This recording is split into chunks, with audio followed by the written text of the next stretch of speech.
ನಮ್ಮ ಕರ್ನಾಟಕಾದ್ಯಂತ ಹೆಚ್ಚು ಕಡಿಮೆ 50ರಿಂದ 52 ಲಕ್ಷ ಜನ ಬ್ರಾಹ್ಮಣರು ಇವತ್ತಿಗೂ ಕೂಡ ಇದ್ದಾರೆ.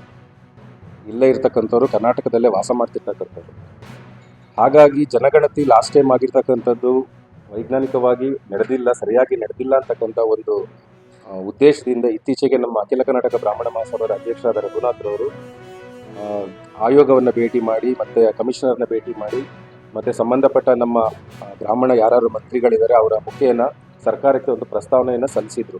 ನೀವು ಮಾಡಿರ್ತಕ್ಕಂಥ ಹಿಂದಿನ ಏನಿದೆ ಅದು ಸರಿ ಇಲ್ಲ, ಈ ಹೊಸ ಏನು ಮಾಡ್ತಾ ಇದ್ದೀರಿ ಅದರಲ್ಲಿ ಸಂಪೂರ್ಣವಾಗಿ ನಮ್ಮನ್ನು ಪ್ರತಿಯೊಂದು ಮನೆಯಲ್ಲೂ ಕರೆಕ್ಟಾಗಿ ಕೇಳಿಕೊಂಡು ಮಾಡಬೇಕಂತ ಉದ್ದೇಶದಿಂದ ಒಂದು ಮನವಿಯನ್ನು ಸಲ್ಲಿಸಿದ್ರು. ಅದಕ್ಕೆ ಅವರು ಪುರಸ್ಕರಿಸಿ ಆಯ್ತು ಮಾಡ್ತೀವಿ ಅಂತ ಹೇಳಿ ಹೇಳಿದ್ರು.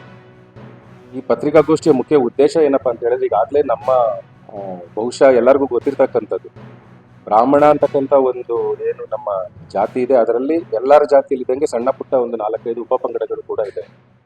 ಆ ಉಪಪಂಗಡಗಳ ಹೆಸರನ್ನು ಕೂಡ ಅದರಲ್ಲಿ ನಮೂದನೆ ಮಾಡಿ ಅವರು ಆ ಥರ ಇದ್ರೆ ಅದರ ಮೆನ್ಷನ್ ಮಾಡಬೇಕು ಅಂತಕ್ಕಂಥ ಒಂದು ಇದನ್ನು ಸರ್ಕಾರ ಸುತ್ತೋಲೆಯನ್ನು